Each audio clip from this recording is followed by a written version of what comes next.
Bon Laurence, c'est pas un secret, c'est pas un scoop dans l'industrie, les artistes, parfois même des rappeurs achètent des streams pour gonfler les écoutes, mais là il y a un chiffre relativement précis qui est tombé. Ouais, on sait désormais à peu près jusqu'où va la triche. Selon un reportage diffusé dimanche aux 20h de France 2, entre 7 et 10% des écoutes en ligne seraient frauduleuses. Ça correspond à la partie des streams qui sont achetés.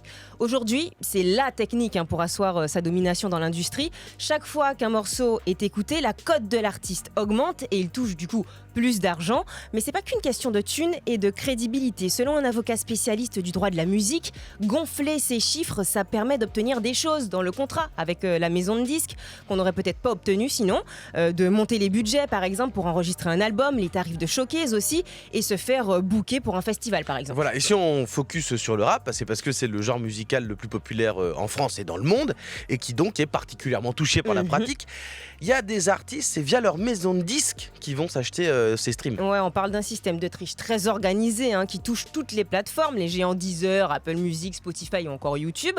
Alors comment les maisons de disques elles procèdent pour gonfler les chiffres de vente? Pour vous donner deux exemples, je vais vous faire le relais du décryptage d'Adam Brosse dans l'émission Un Monde Nouveau sur France Inter. J'ai inversé carrément. Je ne sais pas si vous avez remarqué, mais on voit de plus en plus d'interludes dans les albums de rap et de pop aussi d'ailleurs. Et ils sont d'une durée en général supérieure à 30 secondes. C'est le temps à partir duquel l'écoute en streaming est comptabilisée. Il suffit de caler 2 ou 3 interludes dans un album et ça fait autant de streams en plus comme pour un morceau. Voilà, en fait cette méthode, c'est pas exactement de la triche, c'est une bidouille. C'est un peu comme la différence entre la fraude fiscale, ça c'est illégal, et l'optimisation fiscale. C'est pas beau, mais c'est légal. Il y a eu par exemple Lorenzo qui avait sorti ses sons découpés en 31 secondes pour faire ça.